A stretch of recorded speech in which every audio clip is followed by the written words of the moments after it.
Plant lovers, here is Rahul Rao from horticulture rejuvenation. आज मैं मधुकामनी के साथ आया हूँ जिसका बॉटनिकल नेम है मुरैया पेनिकुलेटा और इसे ऑरेंज जैस्मिन के नाम से भी जानते हैं। कुछ दिन पहले मैंने मुरैया कोइनिगी का वीडियो बनाया था, प्लांट केयर वीडियो, जिसे हम कॉमनली करी लीव्स बुलाते हैं। तो उस प्लांट में भी ये डिस्कस किया था इस प्लांट के बारे में, क्योंकि दोनों की जेनस सेम है और दोनों प्लांट्स में सिमिलैरिटीज़ है। मैं आज इस प्लांट के बारे में डिस्कस करूंगा, आखिरी तक बने रहिए, काफ़ी सारी चीज़ें शेयर होने वाली है। मधुकामनी वैसे तो एक श्रब है, पर मेरे पास ड्वार्फ वैरायटी है। मेरे फ्रेंड के घर के बाजू वाले घर में एक मुरैया पेनिकुलेटा का श्रब है और वो अच्छा खासा साइज़ ले लिया है। जब भी मैं अपने फ्रेंड के यहाँ जाता हूँ तो वो प्लांट ज़रूर देखता हूँ, क्योंकि ये मोस्ट ऑफ द टाइम्स आपको खिलते हुए दिखेंगे, फ्लावर होते हुए दिखेंगे। ये विंटर में जाते हैं डॉर्मेंसी में, बाकी ये तो साल में फेजेस में फ्लावर करते रहते हैं। इसकी वन ऑफ द स्पेशलिटी ये है कि इसके एरोमा, ये बहुत ही फ्रेगरेंस फ्लावर हैं इसके। अगर काफ़ी सारे खिल गए और ये खिलने के बाद गिर जाते हैं और वो जो गिरा हुआ पार्ट रहता है वहाँ से एक बहुत ही खूबसूरत खुशबू आती है, और अगर आप वहाँ से गुजरेंगे तो you can't ignore this plant. तो इसीलिए ये वन ऑफ द रीज़न है कि ये प्लांट बहुत फेमस है। मेरा प्लांट तो ड्वार्फ वैरायटी है, तो आपको बहुत बड़ा दिख नहीं रहा होगा। ये 3-4 साल पुराना प्लांट है और ये लगभग इतने ही साइज़ में रहता है। मैंने प्रूनिंग करती रही है, इसीलिए आप ब्रांचेस देख सकते हैं बहुत सारे, इसलिए फ्लावर भी काफ़ी सारे खिलते हैं। ये समर में ब्लूम किया था और उसके बाद मैंने प्रून कर दिया था। उसके बाद आप अभी देख रहे हैं कि अभी फिर ब्लूम करना चालू किया है। समर में मैंने इसका वीडियो रिकॉर्ड किया था और सोचा था कि इसका वीडियो बनाऊं मैं, पर हो नहीं पाया। तो मैं अभी मानसून स्टार्ट हुआ और मैं इसका वीडियो बना रहा हूं, क्योंकि ये फिर से ब्लूम कर रहे हैं और I don't know why I missed making video. पर चलिए देखते हैं कि इसको केयर कैसे करते हैं, क्योंकि मैं बहुत एक्साइटेड हूँ इस प्लांट को लेके। अगर पॉट साइज़ की बात करूँ तो मैंने तो 12 इंचेस ऑफ पॉट में लगाया है, ये बहुत अच्छा किया है। अगर आप ड्वार्फ वैरायटी ला रहे हैं तो आप 12 इंचेस ऑफ पॉट में लगा सकते हैं। मेरे लिए तो आइडियल पॉट ये रहा है अभी तक। अगर आप बड़ा प्लांट ला रहे हैं तो मैं तो बोलूँगा आप मिनिमम 12 इंचेस में लगाइए, हो पाए तो आप 14 to 16 इंचेस भी जा सकते हैं, क्योंकि ये श्रब है और ये जब ग्रो करेंगे बहुत अच्छा ग्रो करते हैं और ये काफ़ी बड़े भी हो जाते हैं। तो यहाँ पे आपको ध्यान रखना है आप कौन सा वैरायटी ला रहे हैं। अगर आपके घर में बहुत ज़्यादा स्पेस नहीं बनता है तो आप ड्वार्फ वैरायटी ला सकते हैं, क्योंकि ये एक तो फ्लावर भी देंगे, खूबसूरत भी दिखेंगे और स्पेस भी बचाते हैं। अब श्रब ले आएंगे तो आपको बड़ा पॉट लेना पड़ेगा, ज़्यादा स्पेस वहाँ पे भी लेते हैं। दूसरी बात, बड़ा हो जाता है तो स्पेस का रहता है दिक्कत थोड़ा सा, ये मैं भी एक्सपीरियंस करता हूँ। मेरा जो परिजात का जो प्लांट है वो काफ़ी बड़ा हो गया, उसको प्लेस करना आसान नहीं रहता है। अगर आपके पास बहुत सारे प्लांट हो गए हैं तो ये पार्ट होता है कि प्लेस करने वाली बात हो जाती है। तो ड्वार्फ वैरायटी बिल्कुल पिक कर सकते हैं आप। काफ़ी सारे ड्वार्फ वैरायटी, काफ़ी सारे प्लांट की ड्वार्फ वैरायटी आती है। आप पिक्जोरा का भी ले सकते हैं ड्वार्फ वैरायटी, जो बहुत ही आपको प्लांट्स के फ्लावर्स भी आप एंजॉय करेंगे, उसमें ग्रो भी अच्छा होते हैं और आपका इंडल्जेंस भी हो जाएगा। इसके सॉइल मिक्स में आऊँ तो ये जो प्लांट है ये थोड़ा सा ह्यूमस रिच सॉइल पसंद करता है। तो एक रेशियो बताऊँ तो आप 45% सॉइल ले सकते हैं, 20 to 25% सैंड ले सकते हैं, कंपोस्ट ले लीजिए आप 20 to 25%, और जो बाकी 15% के अराउंड बचेगा आप ड्राइड लीव्स और स्टेम मिला सकते हैं। ह्यूमस रिच जो रहता है सॉइल, उसमें ड्राइड लीव्स और स्टेम का कंपोस्ट रहता है, या फिर आप ड्राइड लीव्स और स्टेम डाल सकते हैं, वो बनाता है सॉइल को ह्यूमस रिच। तो ऐसे सब प्लांट जो होते हैं उस सॉइल में अच्छा करते हैं, तो आपको यहाँ ध्यान रखना है। अगर आप इसे करते हैं तो प्लांट बहुत ही अच्छा रिजल्ट देते हैं। सनलाइट में आए तो इस प्लांट को आप 3 to 6 hours of direct sunlight दे सकते हैं। अब यहाँ पे मैं आपको समर की कुछ बात बताऊँगा। समर अगर आपका बहुत ज़्यादा नहीं है, 40-42 डिग्री सेल्सियस जाता है, तो वहाँ पे 3-4 घंटे की डायरेक्ट सनलाइट ले लेते हैं, कोई दिक्कत नहीं करता है। पर टेम्परेचर ज़्यादा शूट कर रहा है, 42 डिग्री सेल्सियस के ऊपर शूट कर रहा है, तो मैं बोलूँगा कि इसे आप इनडायरेक्ट सनलाइट में शिफ्ट कर दीजिए। मैं तो इस बार कर दिया था इनडायरेक्ट सनलाइट में शिफ्ट, क्योंकि टेम्परेचर 43-44 डिग्री सेल्सियस कांस्टेंट चल रहा था और मिनिमम टेम्परेचर भी 29-30 डिग्री सेल्सियस चला गया था।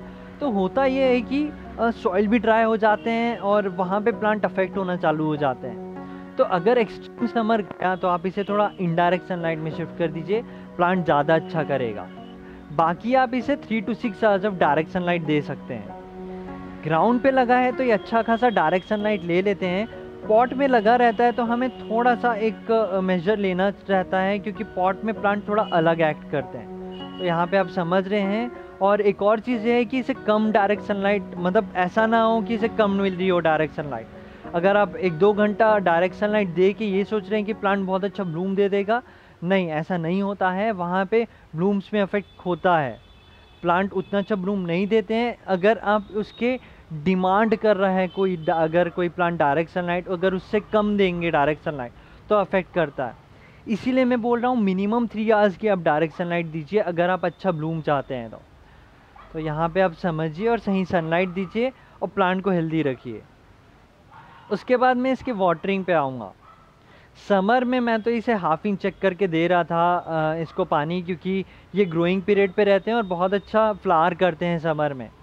तो और समर में काफ़ी सारा वाटर इवॉपरेट भी हो जाता है, इसीलिए आपको थोड़ा ध्यान रखना है, समर में ज़्यादा ड्राई नहीं छोड़ना है। हाफ इंच चेक करके दीजिए, वहाँ सही रहता है। बाकी सीज़न की बात करूँ तो आप 1 इंच चेक करके दीजिए, थोड़ा ड्राई होने दीजिए, उसके बाद पानी दीजिए। 1 इंच के पहले भी पानी दे रहे हैं बाकी सीज़न में तो चल जाता है, पर विंटर में आपको स्ट्रिक्टली 1 इंच चेक करके देना है, क्योंकि ये विंटर में जाते हैं डॉर्मेंसी में। जब 15 डिग्री सेल्सियस के नीचे जाएगा तो ये डॉर्मेंट हो जाएंगे, वहाँ पे वाटर ज़्यादा कंज्यूम नहीं करेंगे, ग्रो नहीं होंगे, तो इसीलिए आपको वहाँ पे पानी कम देना है। तो इसका वाटरिंग समझ रहे हैं, सही वाटर करिए, प्लांट बहुत अच्छा करता है। उसके बाद इसके फर्टिलाइजेशन पे आऊँ तो इसे जो फर्टिलाइज़र है, आप मेरे फर्टिलाइज़र के वीडियोस देख सकते हैं कि मैं क्या देता हूँ, तो उससे आपको क्लैरिटी आ जाएगी कि क्या देना चाहिए प्लांट को। लिक्विड फर्टिलाइज़र का वीडियो बनाया है तो वो भी देख सकते हैं। प्लांट बहुत अच्छा रिज़ल्ट देंगे अगर वो आप अप्लाई करेंगे तो। मैं वैसे अभी बात करना चाहता हूँ कि आपको कब देना चाहिए इस प्लांट को फर्टिलाइज़र। जैसे मैं बोल रहा था कि विंटर में जाएंगे डॉर्मेंसी में, और जब स्प्रिंग में एंटर करने लगेंगे ये अपना शूट देना चालू करते हैं, नए नए लीव्स दिखेंगे आपको। वहाँ पे जब फरवरी आता है, अभी तो एक्सटेंड हो गया है विंटर, तो फरवरी एंड में ख़त्म होते रहता है विंटर। वहाँ पे जब ख़त्म होते रहता है फरवरी एंडिंग या फिर एंड और स्टार्टिंग ऑफ मार्च, वहाँ पे आप इसे फर्टिलाइज़ कर दीजिए। अगर आप ऑर्गेनिक फर्टिलाइज़र दे रहे हैं तो वो 1-2 महीने बाद रिज़ल्ट देते हैं, स्लो रिलीजिंग होते हैं। तो अगर आप उस समय फर्टिलाइज़ करेंगे तो ये जो है मार्च, अप्रैल, जून में अच्छा फ्लावर देते हैं। तो ऐसे सब टाइम में आपको फर्टिलाइज़ पहले करना है, आपको प्लांट को प्रिपेयर करना है जब अपने ब्लूमिंग पीरियड पे आएगा। ऐसा नहीं होता है कि प्लांट ब्लूमिंग पीरियड पे आ गया है तब आप उसे फर्टिलाइज़ कर रहे हैं, वैसा नहीं देते हैं प्लांट रिजल्ट, आपको थोड़ा पहले से प्रिपेयर करना होता है। एक और चीज़ ये होती है कि आप इनऑर्गेनिक फर्टिलाइज़र डाल सकते हैं जब एकदम ब्लूमिंग पीरियड पे आ जाए, ग्रोमोर या एनपीके डाल दीजिए, वहाँ पे फिर ये अपना न्यूट्रिशन लेके ब्लूम करेंगे, क्योंकि इनऑर्गेनिक फर्टिलाइज़र फास्ट रिलीजिंग होते हैं, ऑर्गेनिक फर्टिलाइज़र स्लो रिलीजिंग होते हैं, वो थोड़ा टाइम लेते हैं इनको फ्लावरिंग देने में, रिज़ल्ट देने में। तो कुछ चीज़ें आपको समझना है फर्टिलाइजेशन के बारे में। एक तो आप एंड ऑफ विंटर में कर लीजिए, दूसरा आप अप्रैल में कर सकते हैं, स्टार्टिंग ऑफ अप्रैल में, क्योंकि उस समय ज़्यादा हाई टेम्परेचर्स नहीं रहते, समर उतना हाइप्ड अप में नहीं रहता है, तो वहाँ पे आप दे सकते हैं। अप्रैल फर्स्ट वीक में थोड़ा स्टार्टिंग ऑफ समर रहता है क्योंकि ब्लूम अच्छा करते हैं। और उसके बाद आप अर्ली मानसून में भी कर सकते हैं इसे फर्टिलाइज़। 3-4 बार कर दिए आप इसे फर्टिलाइज़ तो काफ़ी रहता है, इग्नोर मत कीजिए। और ये बहुत अच्छा फ्लावर देते हैं अगर आप इसे फर्टिलाइज़ करें तो। जैसे कि मैं बोल रहा हूँ फ्लावरिंग प्लांट है, आप बोन मील जैसे फर्टिलाइज़र डाल सकते हैं क्योंकि फॉस्फोरस मिलेगा, और फ्लावरिंग प्लांट को थोड़ा न्यूट्रिशन चाहिए रहता है, तो इसे आप अच्छा फर्टिलाइज़ करिए और इसकी ब्लूम एंजॉय करिए। मैं इसके एक और पार्ट पे आऊँगा, इसके प्रूनिंग पे। आप देख रहे हैं कि इसमें बहुत सारे ब्रांचेज़ हैं, और मैं एक चीज़ करता हूँ कि फ्लावर आता है, इसके फ्लावर नीचे गिर जाते हैं, उसके बाद मैं इसको प्रून कर देता हूँ। मैं कहीं इसके थोड़ा नीचे से इसके जो नोट से प्रून कर देता हूँ, और होता ये है कि एक तो ब्रांचेज़ आती है, और अगर आप प्रून नहीं करेंगे तो इसके फ्रूट आते हैं। तो फ्रूट आएंगे तो ऑब्वियसली आपको फ्लावर नहीं दिखेंगे, स्ट्रेंथ भी फ्रूट ले लेते हैं तो फ्लावरिंग में भी थोड़ा इफेक्ट करेगा। अगर आप चाहते हैं कि इसकी फ्लावरिंग बनी रहे तो आप फ्लावर आने के बाद इसे प्रून कर दीजिए। तो एक इम्पॉर्टेंट पार्ट है प्रूनिंग इस प्लांट के लिए, अगर आप फ्लावर्स चाहते हैं तो। नहीं तो अगर आपको फ्रूट अच्छे लगते हैं तो वो भी आप छोड़ सकते हैं। या फिर एक और चीज़ ये होती है कि कई लोग को आलस आता है उसको प्रून करना भी कई बार, क्योंकि मुझे भी पहले आता था, मैं छोड़ देता था और सोचता था प्रून करूँगा करूँगा, नहीं कर पाता था और पूरे उसके फ्रूट से भर जाता था। तो अगर आप फ्लावर्स चाहते हैं, खुशबू चाहते हैं इसकी, तो आप प्रून करते रहिए, नहीं तो फ्रूट्स देख के आप एंजॉय करिए। उसके बाद मैं इसके बग्स में आऊँगा।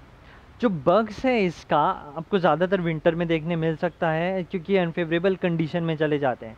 ज़्यादातर तो मुझे वाइट फ्लाइज दिखते हैं। अगर दिखते हैं तो आप नीम ऑयल प्लस सोप वाटर डाल सकते हैं, या फिर आप इंसेक्टिसाइड स्प्रे कर सकते हैं। 2 एप्लीकेशन करिए, अगर नहीं जाता है तो आप 3 एप्लीकेशन भी कर सकते हैं, पर 2-3 एप्लीकेशन में चले जाना चाहिए। तो अगर जैसे मैं बोल रहा हूँ कि विंटर में अनफेवरेबल कंडीशन में गया तो आपको बग्स दिखेंगे, मेरे को बाकी टाइम नहीं दिखते हैं। अगर स्टिल आपको बाकी टाइम दिख रहे हैं तो रीज़न क्या हो सकता है? आप इनमें पानी कम डाल रहे हैं, या फिर आप पानी ज़्यादा डाल रहे हैं, या फिर सही सनलाइट नहीं दे रहे हैं। जैसे ग्रोइंग पीरियड है तो जैसे मैं बोल रहा था कि 3 आवर की डायरेक्ट सनलाइट चाहिए, 3 hours of direct sunlight is needed for this plant. If you will not provide, अगर आप कम सनलाइट प्रोवाइड कर रहे हैं डायरेक्ट सनलाइट, तो हो सकता है वहाँ फिर से वाइट फ्लाइज आ जाए। शेड में रख दिए हैं, हो सकता है बग्स आ जाए। तो ये सब चीज़ नहीं करना है। अगर आपको बग से बचा के रखना है प्लांट को, तो जो रिक्वायरमेंट है उसको फुलफ़िल करना है। अगर आप ये चीज़ समझ गए तो ये आपके पूरे गार्डनिंग में मदद करने वाला है। तो हर प्लांट की एक रिक्वायरमेंट रहती है, उसको आप फुलफ़िल करेंगे तो आप बग से दूर रखेंगे प्लांट को। इवेंचुअली इसके प्रोपगेशन पे आऊँ तो आप इसे semi ripe cutting propagation method के थ्रू आप इसे प्रोपगेट कर सकते हैं, और आप इसे स्प्रिंग पे प्रोपगेट करिए। स्प्रिंग पे करिए, बहुत अच्छे से प्रोपगेट हो जाता है। अपने ग्रोइंग पीरियड पे आते हैं। स्प्रिंग बहुत बहुत ज़्यादा फेवरेबल सीज़न है प्रोपगेट करने के लिए काफ़ी सारे प्लांट्स के लिए। तो आप फेवरेबल सीज़न चूज़ करिए जब ये ग्रोइंग पीरियड पे आते हैं प्लांट, तब, क्योंकि तब आप करेंगे तो आपको रूटिंग हार्मोन लगाने की ज़रूरत नहीं रहेगी और प्लांट ईजिली प्रोपगेट हो जाते हैं। तो आप सही टाइम पे प्रोपगेट करिए और प्लांट को मल्टीप्लाई करिए। तो ये था मधुकामनी का प्लांट केयर। और मुझे यहाँ बैठ के जो इसकी स्मेल आ रही है, इसी से मैं ये एनलाइटन हो गया हूँ, क्योंकि मुझे तो काफ़ी स्मेल आ रही है और I am really enjoying being with this plant. अगर आप नहीं लाए हैं तो लाइए, और आपके पास अगर है होगा तो आप समझ सकते हैं इस प्लांट का इम्पोर्टेंस। होपफुली आपको ये वीडियो पसंद आया हो, और अगर आपको पसंद आया है तो बाकी प्लांट लवर फ्रेंड्स के साथ शेयर करिए और कमेंट करिए आपको कैसा लगा। और भी कुछ बातें हैं तो आप कमेंट में कर सकते हैं, और मेरे बाकी प्लांट केयर वीडियोस देखते रहिए, आपको बहुत हेल्पफुल होने वाला है आपकी गार्डनिंग में। Thank you for watching, keep gardening.